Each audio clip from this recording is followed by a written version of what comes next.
Hello guys, ഇന്നൊരു unboxing video ആയാലോ? 2 products ആണ് നമുക്കിന്ന് അൺബോക്സിങ് ചെയ്യാനുള്ളത്. അതിൽ ഒന്നാമത്തേത് ഇതാണ്. ഇതെന്താന്നല്ലേ? കുറേ നാളായി ഞാൻ പിന്നെ വാങ്ങാമെന്ന് പറഞ്ഞ് മാറ്റി വെച്ചിരുന്ന വാൾപേപ്പറാണ് ഗായ്സ്, വാൾപേപ്പർ. നിങ്ങളെപ്പോലെ തന്നെ എനിക്കും ഇത് ആകാംക്ഷയുണ്ട് തുറന്നു കാണാൻ. നമുക്ക് തുറന്നു നോക്കാം.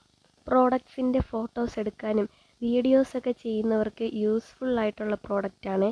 അങ്ങനെയുള്ളവർ ആഗ്രഹിക്കുന്ന വൈറ്റ് ബാക്ക്ഗ്രൗണ്ട് ആണല്ലേ, അപ്പോൾ അതിന് പറ്റിയ വാൾപേപ്പറാണ് ബ്രിക്ക് വാൾപേപ്പർ. അപ്പോൾ ഞാനിത് കുറേ നാളായിട്ട് വാങ്ങണമെന്ന് പറഞ്ഞ് മാറ്റി വെച്ചിരുന്നതാണ്. അപ്പോൾ ഇപ്പോഴാണ് കയ്യിൽ കിട്ടിയത്. 70x77 സെൻറ്റിമീറ്ററാണ് ഇതിൻ്റെ ലെങ്തും ബ്രെഡ്ത്തും വന്നിട്ട്. ഞാനിതിപ്പോൾ 2 പീസ് അടങ്ങുന്ന സെറ്റാണ് വാങ്ങിച്ചിട്ടുള്ളത്. നിങ്ങൾക്ക് വാൾ മേക്ക് ഓവറിനോ ഫോട്ടോസൊക്കെ എടുക്കാനായിട്ട് പറ്റിയ ഒരു വാൾപേപ്പറാണ്.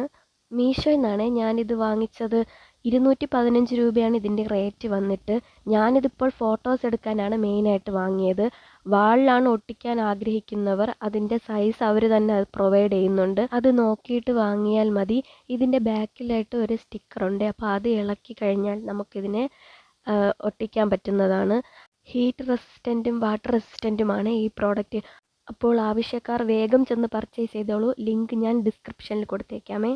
അപ്പോൾ രണ്ടാമത്തെ പ്രോഡക്റ്റ് വന്നിട്ട് വാൾപേപ്പർ തന്നെയാണ്. പ്ലെയിൻ ആയിട്ടുള്ള വാൾപേപ്പറാണ്. നമുക്ക് ഓപ്പൺ ചെയ്ത് നോക്കാം. അതിന് മുമ്പായിട്ട് എനിക്ക് ഇഷ്ടപ്പെട്ടത് ഇതിൻ്റെ പാക്കിംഗ് ആണ്.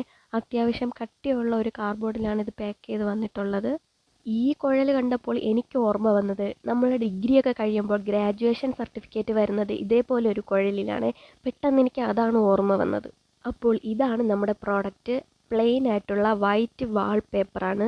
ഇത് നമുക്ക് ഡെസ്ക് മേക്ക് ഓവറിന്, വാൾ മേക്ക് ഓവറിന്, കബോർഡ് മേക്ക് ഓവർ ചെയ്യാനൊക്കെ നമുക്ക് ഉപയോഗിക്കാവുന്നതാണ്. 0.5 ബ്രെഡ്ത്തും 24 ഹൈറ്റ് വന്നിട്ട്. അത്യാവശ്യം നല്ല റേറ്റിങ്സ് നോക്കിയിട്ടാണ് ഞാൻ വാങ്ങിയത്. ഇതിൻ്റെ ബാക്കിലായിട്ടൊരു സ്റ്റിക്കറുണ്ട്. അത് റിമൂവ് ചെയ്ത് കഴിഞ്ഞാൽ നമുക്കിതിനെ അറ്റാച്ച് ചെയ്യുന്നതാണ്. ഞാനിതെൻ്റെ ടേബിളിലാണ് ഒട്ടിച്ചിരിക്കുന്നത്. നിങ്ങൾക്ക് കാണാമല്ലോ, നല്ല ഒരു ഫിനിഷിങ്ങും ബാക്ക്ഗ്രൗണ്ടും നമുക്ക് ഇതിലൂടെ കിട്ടുന്നതാണ്.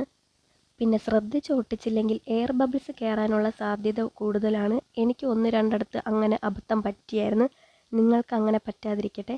അപ്പോൾ നല്ല പ്രോഡക്റ്റാണ്. വേഗം പോയി പർച്ചേസ് ചെയ്തോളൂ. ലിങ്ക് ഞാൻ ഡിസ്ക്രിപ്ഷനിൽ കൊടുക്കാം. ബൈ.